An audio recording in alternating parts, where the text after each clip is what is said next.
Hello horror hounds, the wait was over last night as I got to see Hereditary. I'm not going to spoil any plot points for this movie whatsoever. I urge you to see it knowing as little as possible about it, but I have to talk about it. It brought to mind Philip Larkin's poem, This Be the Verse, the first verse of which is, they fuck you up, your mum and dad. They may not mean to, but they do. They fill you with the faults they had and add some extra just for you. It can easily apply to Hereditary and then some.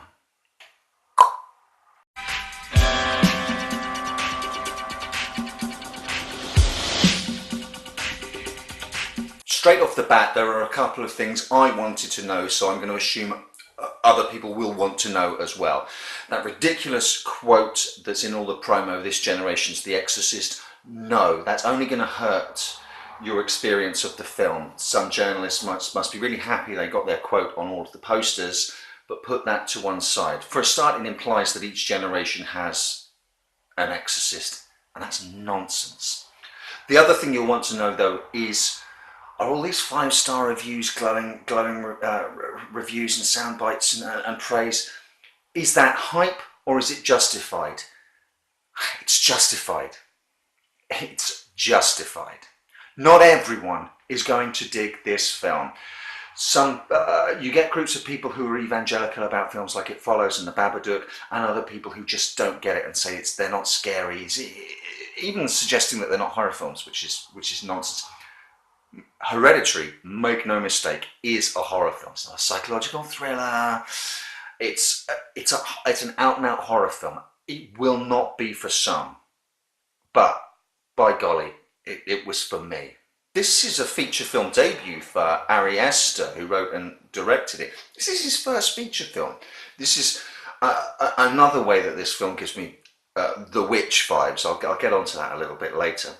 For the first third, maybe the first half of this film, practically every shot, setup and camera movement is designed to add a sense of unease to things that are on the surface, but perfectly normal. Another tool brought to bear to add to this sense of unease is the extraordinary score by Colin Stetson, sometimes more like a sonic landscape, the kind of thing David Lynch is expert at employing. And so, for example, in Mulholland Drive, turning a rather mundane rear space behind a diner into one of the most terrifying things you've ever seen. The aspect ratio, 2:1, seemed like a really weird choice when the film first started. However, and this isn't a spoiler because it's revealed right near the start of the movie, Toni Collette's character is a miniaturist. She makes tiny scale models of rooms and houses that seem to be snapshots from her life, or more importantly her mother's life, moments of trauma. And this, what's the opposite of widescreen? Aspect ratio, coupled with an extraordinary opening shot, which I won't give away, and the fact that an awful lot of the shots show, which is unusual in films, once you notice they show the ceilings. Once you notice that you can see the ceilings, you'll notice in most other films that you never see the ceilings. Produce a dual effect. All of these come together to produce a dual effect of feeling enclosed and boxed in, but also giving an uncanny sense that we are peering into the lives of the family as if they themselves are miniatures, tiny figures or dolls in some weird diorama being moved around by unseen forces. The film makes a number of references to Greek tragedy and the works of Sophocles, especially the notion of tragedy, the fatal character flaw, and fate, with echoes of the lesson that Laurie Strode has at the start of Halloween. That again adds to this fatalistic, growing sense of dread. Think perhaps of the tiny human clay figures in Clash of the Titans that the gods take down from the shelves and place on the boards when they want to put the humans in play and mess around with their lives. And that's a little like what this feels like. Is this real? Is this heightened reality? Is this slightly artificial? And this growing sense of unease, a vortex of powers around you that are directly influencing your life that you have absolutely no say over. Extremely Lovecraftian in that sense. So this is not this generation's The Exorcist. It owes more, it has more of a DNA with the Babadook, especially at the start of the film, and then moves into territories sort of adjacent to Lars von Trier's Antichrist, The Witch especially, and Rob Zombie's Lords of Salem, most definitely. All of these films that I've just mentioned are divisive. Some people love them. I evangelize about all of those films I just mentioned. Other people suggest that they're not scary.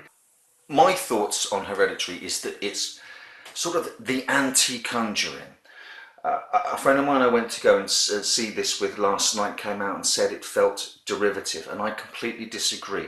The Conjuring is derivative. If you know your horror film history, you can watch The Conjuring, or I watched The Conjuring, getting increasingly frustrated, going, well, that's The Exorcist, that's the Amityville Horror, that's Poltergeist. This is just a blatant remix of films that have come before. Hereditary, I would suggest, knows its heritage, but creates something new and original with it. It's not derivative. But the thing I found fascinating with Hereditary is that a lot of the scares and a lot of the tension in it is of a piece with what you'll find in The Conjuring. But whereas The Conjuring is so in your face about it, and almost like a carnival ghost ride about it, Hereditary goes about giving those chills, but with a sense of almost stately grace, a sense of artistry. If you really liked the ghostly clapping at the start of The Conjuring, which I did, that's really effective, it's completely stripped back. Hereditary is this film's version of The Conjuring's claps. And I promise you, this film will make you scared of the noise. It's practically been 24 hours since I've seen it. It's a film that lingers in your mind. I've spent all day at work thinking about it. You can't shake it, wanting to get home and talk about it. It presents horror rather than terror. Yes, there's a growing ramping up of unease into dread and then into outright horror rather than absolute terror. And do you know what? I'm absolutely fine with that. When all's said and done, I think horror, something that lingers, stays with you in the back of your head, under your skin, just creeps and sits there rather than just jumping and being released in a scream, is a finer tasting wine than terror. And Hereditary is a fine wine of a horror movie. I cannot wait to see it again. I cannot wait to own it.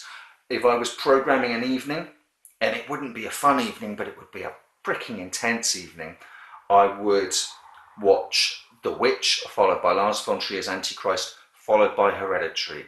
And if you're not fried after that kind of an evening, you're a better person than me, Gunga Den.